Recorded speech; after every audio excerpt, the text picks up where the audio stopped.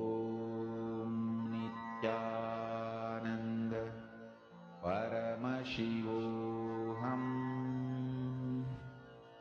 Om Nithyananda Paramashivoham. Om Nithyananda Paramashivoham. Om Nithyananda Paramashivoham. Om Nithyananda Paramashivoham. Om Nithyananda. And please relax. I request all the participants to share how many of you have manifested this successfully. How many of you were able to see and manifest this successfully? Paramashivoham. Om Nithyananda Paramashivoham. Om Nithyananda Paramashivoham. Om Nithyananda Paramashivoham. Now, understand the moment you start seeing, go on sharing whatever you are seeing. And whenever you do that, right, your inner space actually starts manifesting integrity. And you will see so many unnecessary doubts that comes in your inner space will just automatically melt away. Now we are going to be entering into a very beautiful session called the Sadashiva Tattva. Let us now listen to these revelations from Swamiji.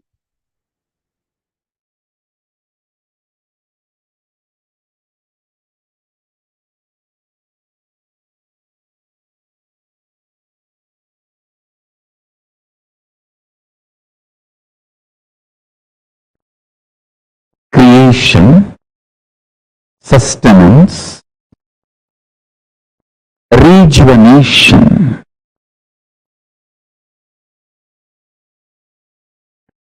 putting in delusion or pulling out of delusion, and liberation. All the five. Listen. Creation, maintenance, destruction or rejuvenation, the Samhara Tattva, and putting into delusion or pulling out of delusion, Throbhava Tattva, and liberation. All these five aspects of Paramashiva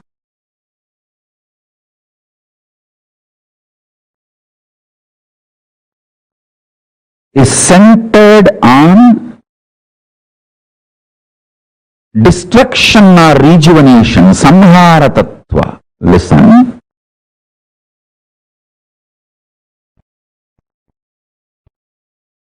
If you cognize yourself powerfully as life, conscious,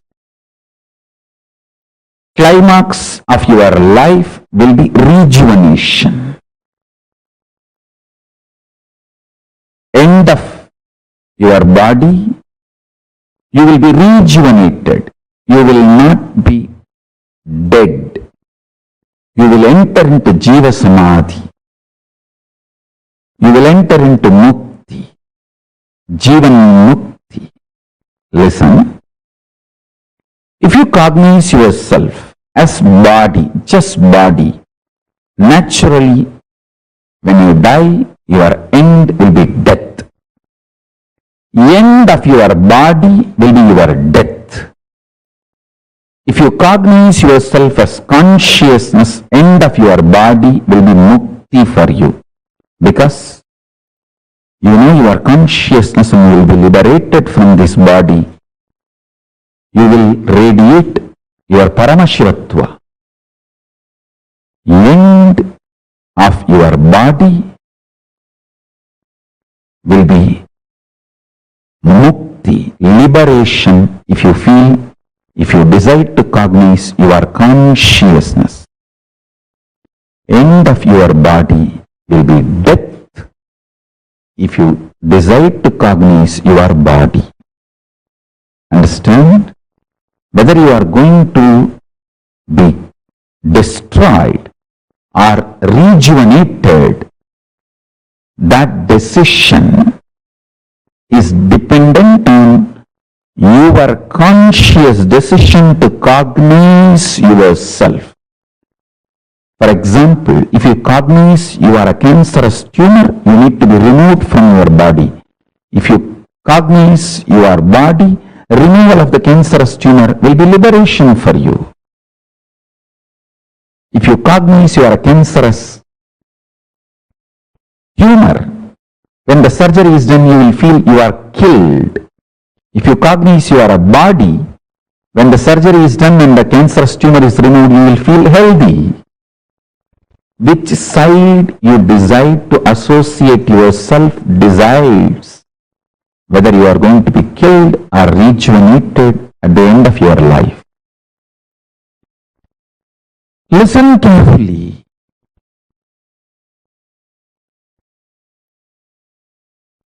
With this consciousness, consciously cognizing, if you start living intensely, if you decide to live with this conscious cognition and start deciding intensely, start making conscious cognitions intensely,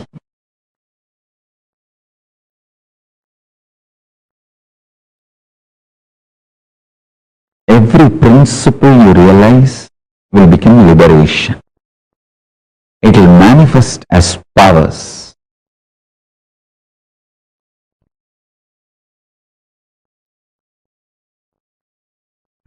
Shaktipada, initiation from the master, electrifies your body, Kundalini Shakti, your physics, and makes the alchemy in you and makes your biology alive to manifest powerful cognitions into powers. The pure science into applied science. Pure science is the principle of time, Kala Tattva. Applied science is ability to play with time, stop the time or move the time and change the time. Understand? Powerful cognitions, when they are cognized with initiation, they just become powers in you. I want all of you to internalize this one truth today. Then I will lead you step by step, step by step.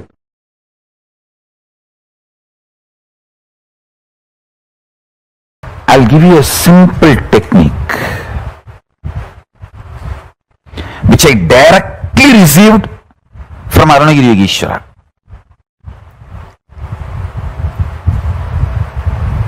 See, Arunagiri Yogeshwara is like literally my uncle, a very friendly, sweet uncle with whom you can tell everything. I'll tell all the gossip stories of Tiruvannamalai. It's not that I had only serious talks with him about enlightenment, cosmos, prapancha.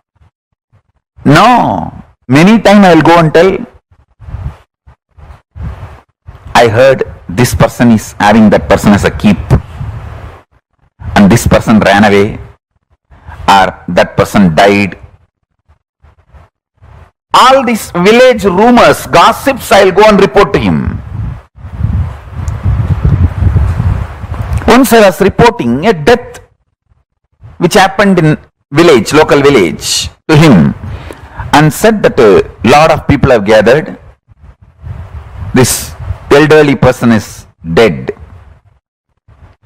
So slowly conversation turned towards death, and I asked him exactly what is death and what is its impact on the life. Of course, he gave me many wonderful understandings, realizations, including the experience. He showed me how the life moves and all that. Finally, I wanted to share this part today with you all. Many things he revealed, and I'll share that in other satsangs. Now, I wanted to give this one important part to all of you. I asked him, how to conquer fear of death? He stretched his hand and said, anything he asks, will you give? I said, what? How can you even ask this as a question? It is yours. Please tell me. He said, give me your life. I said, whatever I know as life, I experience as life, I feel as life, it is yours. I put both my hands and held his hand and put my head on his hand. And he said, now you are dead. And actually I saw everything stopped functioning. I don't know how long the time was. The next I heard is, I am alive in you from now. And then he said, now I have given this life to you. Everything you have now from this moment is a bonus. I tell you, from that time till now, whenever I feel any difficulty externally, internally, only one thing I will remember, I am already dead. Now whatever I am having is a bonus. Come on. This one realization, even now it stays in my guts. It stays in my guts. It just rejuvenates me every time I remember. Every time I face the difficulties externally or internally, I remember holding his hand with my both hands and putting my head on his hand and declaring, I am giving everything to you. And he declaring, you are dead. And then he's saying, from now, I am alive in you. So the life is my gift. Everything is my gift.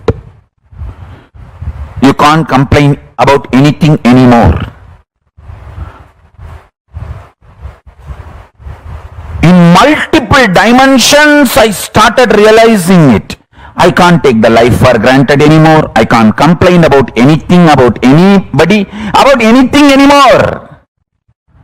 I can have only one thing, gratitude. Nothing else. I can't complain. God, what a shift He gave me in life. What a change He has done to me.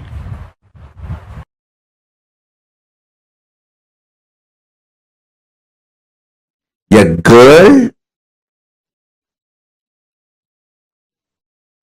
will not even have courage to run and escape from a stray dog, but if the same girl is having her child with her, she will fight with the lion, tiger to save her child, because the responsibility is due to love. Love triggered responsibility is an ecstasy, joy, not load. When you know all your struggles, he is struggling, you will take responsibility supported by love. Intense love triggered responsibility is ecstasy. If you understand this example, you will understand what I am saying. A girl won't even have the courage to run and save herself from a stray dog, but she will have a guts to fight with a lion or tiger if she has her child need to be protected and defended, because it is love triggered responsibility.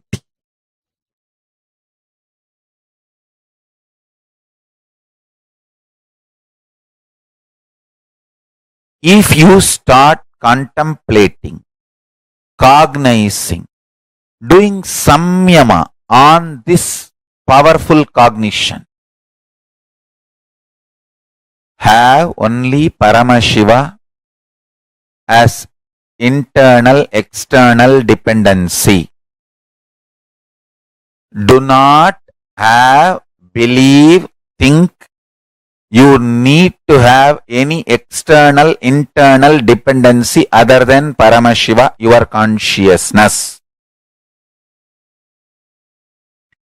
Any fear you have, greed you have, the false belief you have built, you need internal, external, other dependencies other than Paramashiva.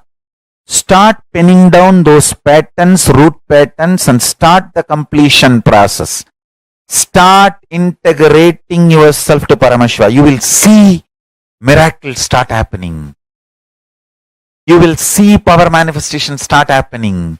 You will see exactly everything you need start happening. Once that happens, you will start convincing others. You will start enriching others. Your economic policies, relationship policies, everything will be integrated to your Paramashiva Tattva, consciousness, existence of Paramashiva.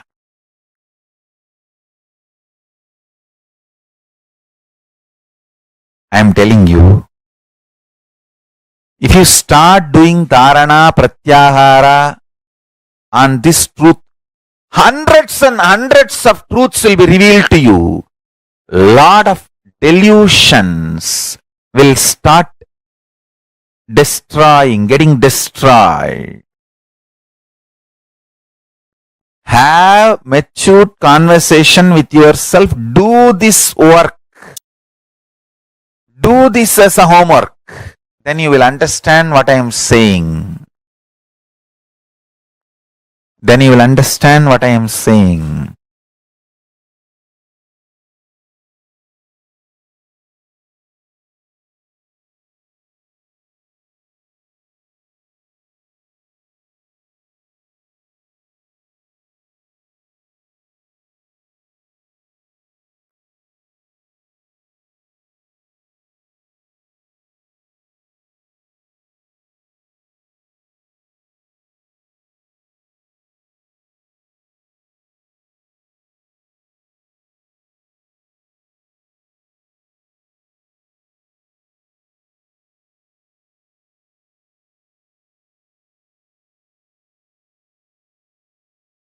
Listen to this sacred secret. Listen.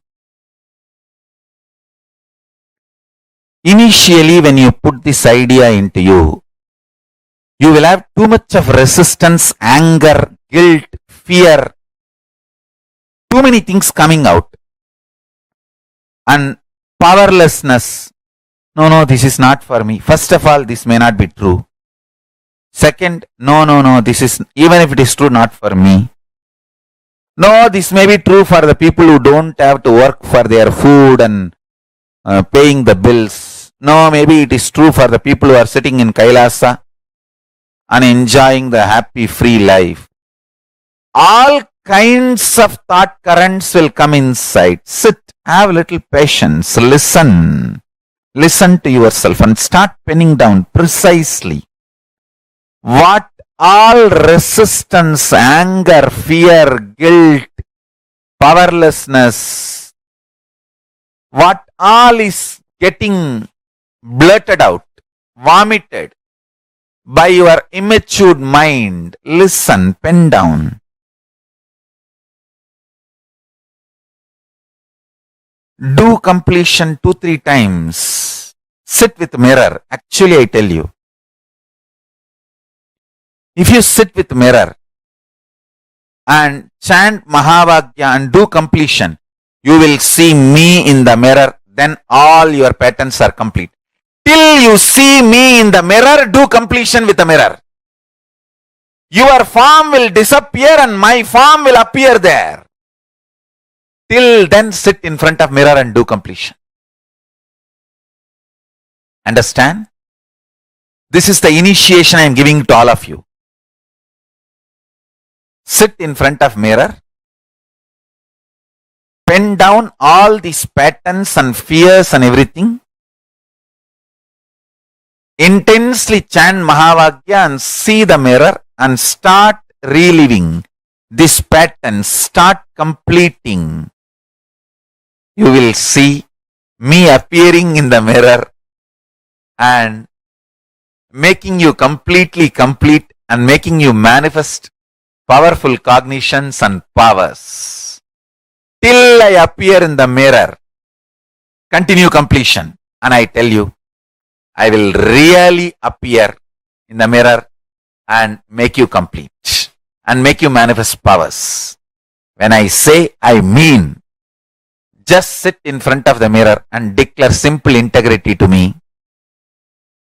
Start chanting Mahavagya and remember this powerful cognition, today's cognition. Pen down all the incompletions, fears, anger, guilt, impossibility, patterns which tells you no, you need to be dependent internally, externally other than Paramashiva. Pen down all of that. Whatever patterns tells you, you need to be internally, externally dependent on something else other than Paramashiva. Pen down. Pen down.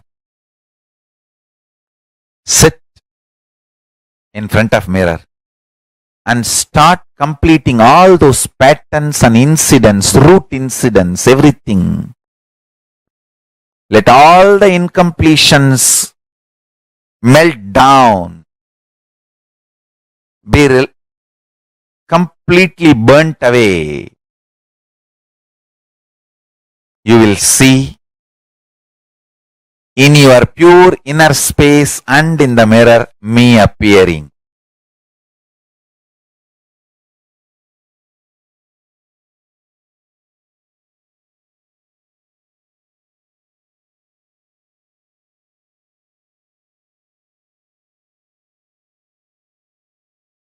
Paramashiva and Parashakti's intense presence will be happening. Both Paramashiva and Parashakti will be manifesting through this form.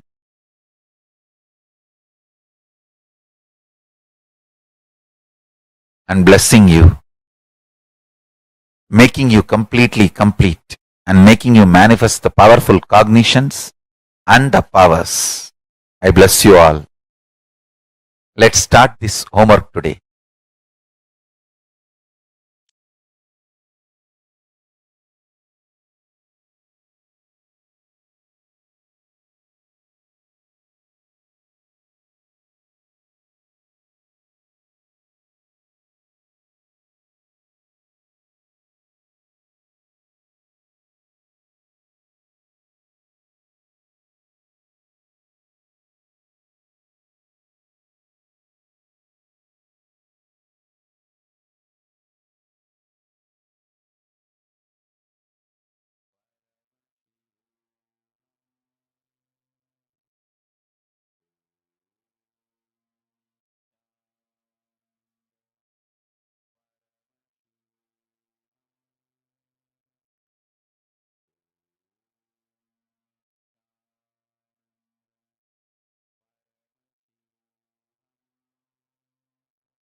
Nithyanandam, what a beautiful, beautiful boon this was. Oh my God. Swamiji said that Swamiji is stretching his hand for all of us now. Understand? This literally, this is a gift that each of us are getting.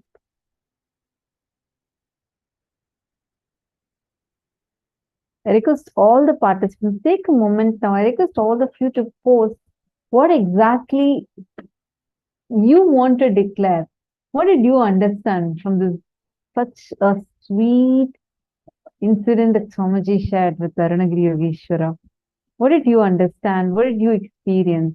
And what is it that you want to take as a declaration? Come on. I request all of you take a quick few minutes and please post it.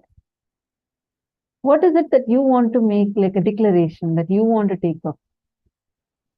That you want to declare and say, Swamiji, from this moment on, this is what as a declaration I want to make. Take a few minutes.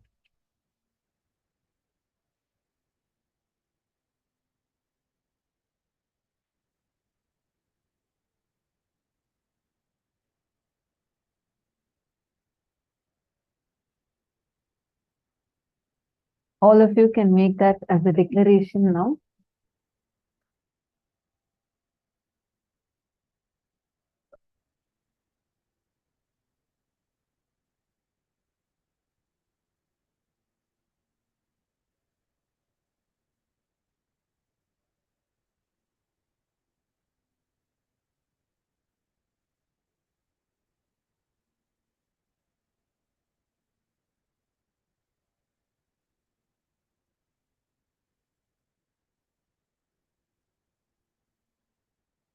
This tattva that you all just listen to now is called as the Sadashiva Tattva, declaring that literally you even realizing that the delusion and rejuvenation is all, or even rejuvenating yourself is your own dimension.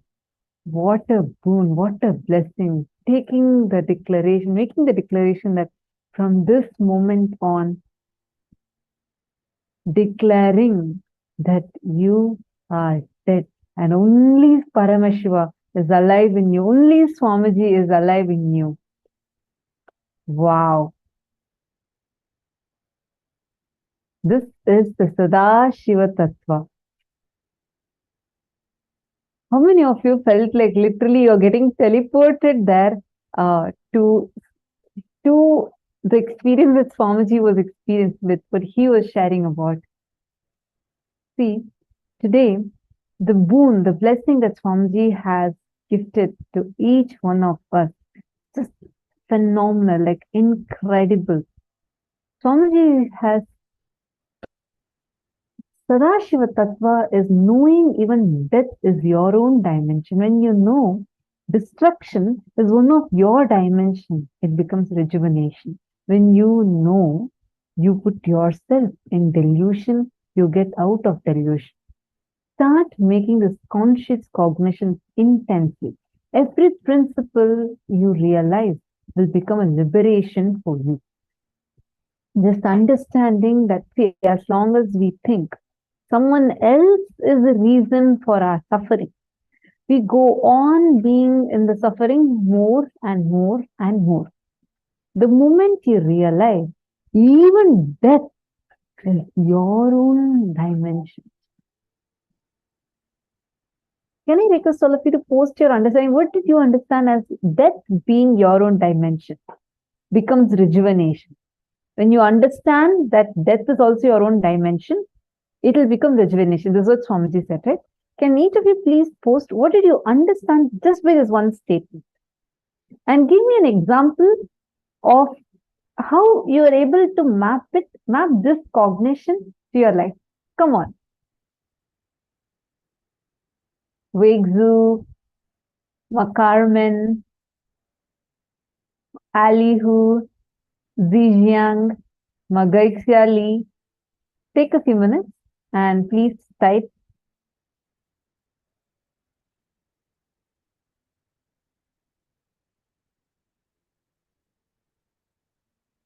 Ma Gokila Devi has posted, last 2 days I've been watching people who are sick and old. They're going to hospitals, consuming medicines, and they're not getting any better. I realize I only need Bhagwan as my insurance for better health, wealth, knowledge, security, and more. Understand, Ma Gokila, making this declaration that from this moment on, I am dead. The declaration Swamiji made to Arunagiri Yogeshwara, making that and taking Swamiji not just as their first priority, but is the only priority, will shift your inner space so powerfully. You will not have even the fear trying to cross in your inner space. I understand the powerful cognition you have posted. I just wanted to add to what you have posted. Just cognizing, that is what when Swamiji says, right? Cognizing that death is your own dimension makes even death as rejuvenation. Come on, all of you, there's just so many of you, Ma Indra, Ma Bhilasha, Ma Yogamalar, Ma Susan. Can I request all of you to post? What did you understand by this one statement? When Swamiji said, cognizing that death is also your own dimension, makes death as rejuvenation. What did you understand with that? I'm just going to show you all the powerful cognition for a brief few minutes. Read this, cognize, contemplate it for a few minutes, and I request every one of you to post your understanding. Come on.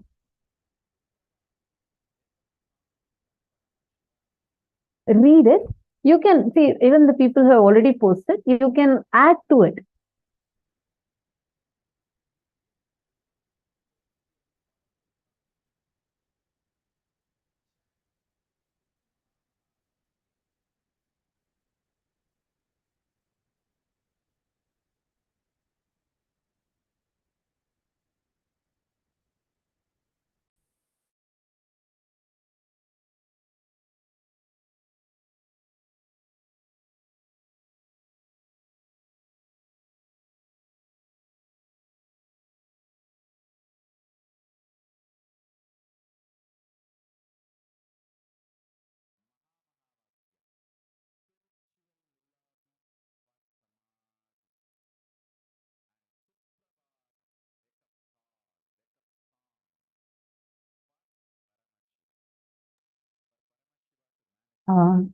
Ma Daniel Haran, I saw your message. You have posted saying that you need healing and you're extremely sick. Don't worry. Please make sure you take care of yourself with all the right things that are needed for you. And if you wish to have healing, our support desk team is right now going to be reaching out to you and supporting you with providing you with the spiritual healing service.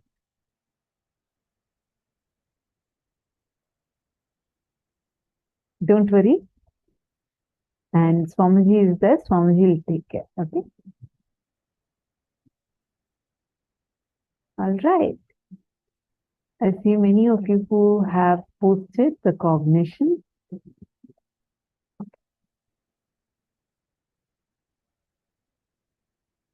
When you believe yourself to be your consciousness, then you're rejuvenated. Then your body dies. If you believe you're the body, then you will experience death. Okay? I exist beyond death. Okay? My old, I rejuvenated and replaced with Paramaśiva. Okay?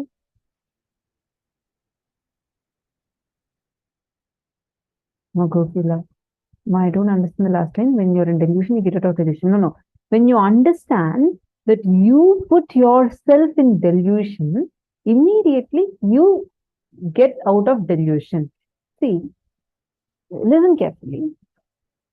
First, cognizing that death is your own dimension means you realizing that even the death happening to you is not death. Like, as long as you feel that something is being removed from you, you feel that to be death. But when you start cognizing even that is your own manifestation, you will suddenly, slowly start realizing in so many dimensions, it's only rejuvenation. You can look back into your life, even the situations where you felt it is the most cruelest thing that has happened to you, and you felt like your identity died, you lost something. Look back at it. When you take the responsibility of it, don't even worry about responsibility also. Just cognizing that even that only is happening, you are manifesting it. You will suddenly start realizing that it is becoming a rejuvenation. You're reinventing yourself. How many times in your life you have been able to reinvent yourself, rediscover yourself? That is one. Second, what pulling yourself out of delusion? The moment you realize that you put yourself in delusion. A simple thing. When you are dark and suddenly you see the curtain is flying, and just 2 days ago you had seen a ghost movie, a horror movie, and now all of a sudden your hormones are getting up, and like all the adrenaline is getting pumped in you, and you're getting so afraid. You start feeling that there's a ghost. That's why the curtain is dangling like that.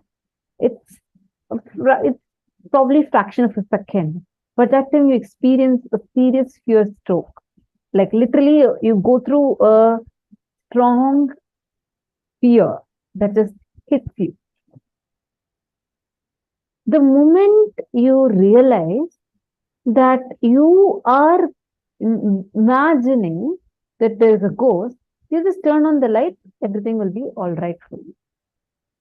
Or you will sit and just complete that fear. Again, this fear is not going to surf up again. The remembrance that you are the one who's putting yourself into the delusion is powerful enough. Just the remembrance is powerful enough. It'll pull you out of the delusion. How many times you realize?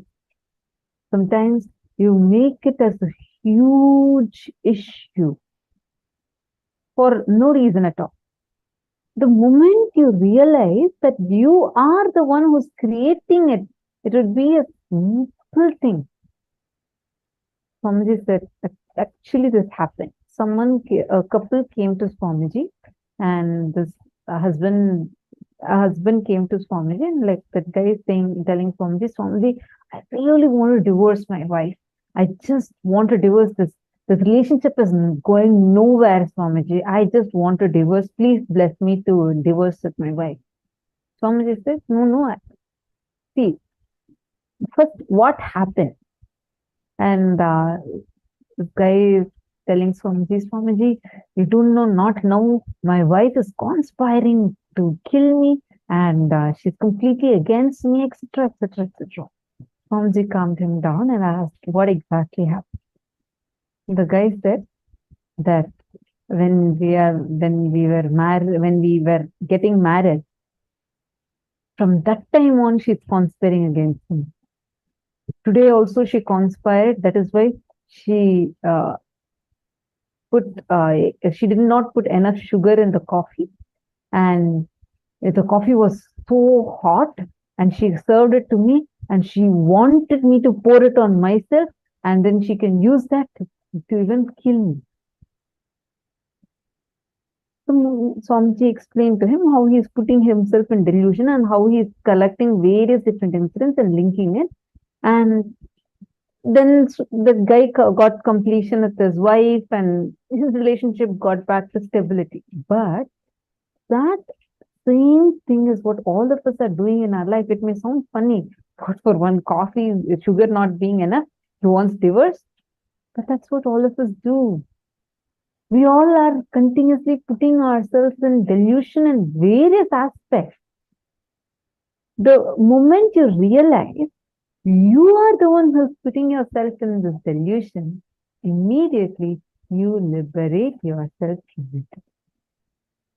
That's The best news of the whole thing. The moment you realize the delusion, you get out of delusion.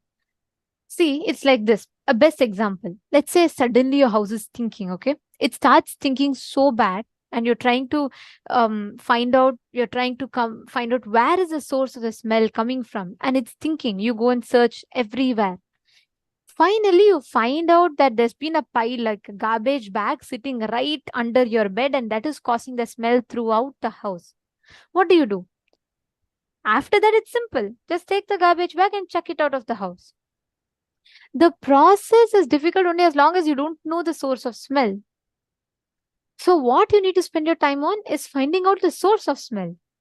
That is a little difficult process, but the moment you find, it's just taking it and throwing it out. That's all. That is, the blind spots is something similar.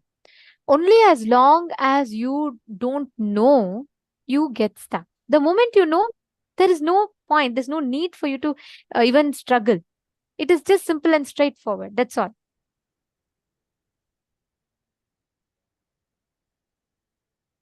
So the moment you understand, the moment you just cognize what is the blind spot you are stuck in, you will just realize, you will just be able to free yourself from this whole cycle that you're stuck with. Understanding? The moment you cognize what is a blind spot, you caught the thread. After that, it's just simple. It's just matter of you liberating yourself. You just need to know, okay, next time if my blind spot is that I get triggered when a person tells this, come on, next time I will be aware, I will not fall into that delusion. That is all is the rahasya. That is all is a thing. When you realize every moment of your life is His grace, that's all you need to do. Swamiji said, right? The moment you realize your whole life is a lease Paramashiva has given you, you have no rights to be incomplete after that. That's all is the game of life. The moment you feel even living birth, Swamiji said, birth itself is not your right. What are you talking about birthright?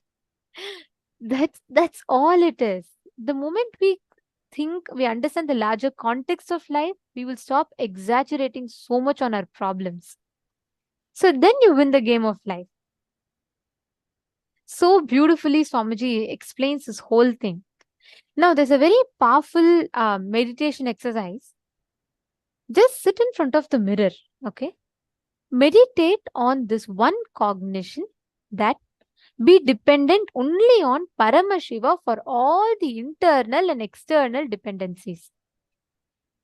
Internal or external, all of that only depend on Paramashiva. Fear, greed, everything, any other belief or incompletion you carry, anything you have, just drop that. Look at your life, just look at yourself and realign all your patterns to just aligning to Paramashiva. Take a few minutes. I request every one of you to sit in front of the mirror and intensely just look at the mirror and manifest you are Paramashiva. The space, the state that you are Paramashiva. Everything only depends on Paramashiva and nothing else. Take a few minutes.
and connect.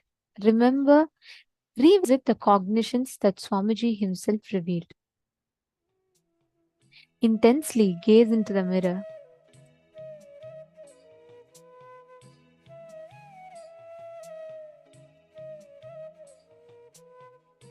Revisit with understanding that you are Paramashiva.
same space, as all of you connect, manifest the experience that you are Paramashiva, you are Sadashiva. This space that you experience, that experience is Paramashivatva. That experience is that ultimate manifestation of Paramashiva. That experience is the most powerful, auspicious Ananta Kalyana Gunas of Paramashiva. Now, as all of you are manifesting this space, just sit with that same space, exact same space. Take any object that you want. You can probably put a needle in the water and just declare. You will see the matter in front of you will listen to you. Just declare. In this space, just declare. Choose any object that you want. Place it in the matter, place it in the water, place it in the water, and just sit with that space and look intensely as Sadashiva, as Paramashiva. Just see how you will manifest this experience inside of you. Let us all start the manifestation. Please sit straight. Any object you want, you can simply keep it and move it. Needle, rice grain, blade of grass. Just sit, but make it as a conscious decision in you. Don't get stuck in any delusions. Understand, any cognition that convinces you can't is a delusion. Simple formula. So don't get caught in delusion. Just continue to manifest intensely in the space of Paramashiva, Paramashivatva. Please start. Paramashivoham Om Nithyananda Paramashivoham Om Nithyananda Paramashivoham Om Nithyananda Paramashivoham Om Nithyananda Paramashivoham Om Nithyananda Paramashivoham Om Nithyananda Paramashivoham Om Nithyananda Paramashivoham Om Nithyananda Paramashivoham Om Nithyananda Paramashivoham Om Nithyananda Paramashivoham Om Nithyananda Paramashivoham Om Nithyananda Paramashivoham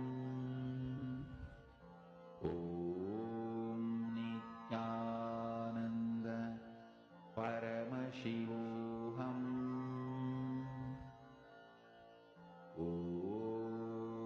Nithyananda Paramashivoham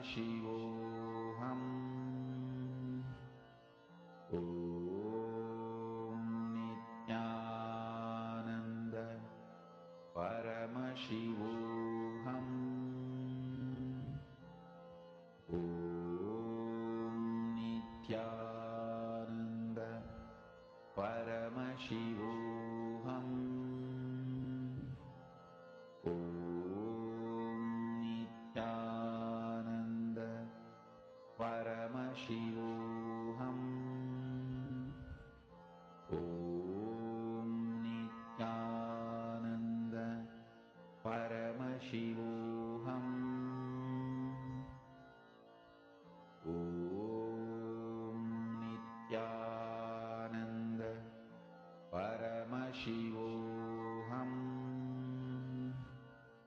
Om Nithyananda Paramashivoham. Om Nithyananda Paramashivoham. Om Nithyananda Paramashivoham. Om Nithyananda Paramashivoham. Om Nithyananda Paramashivoham.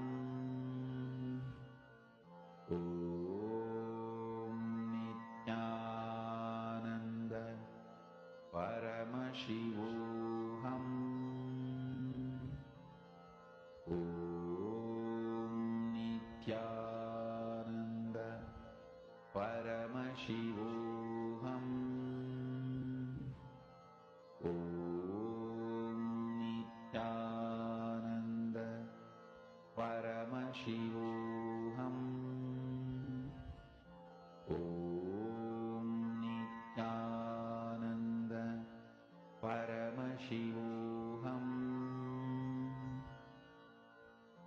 Om Nithyananda Paramashivoham.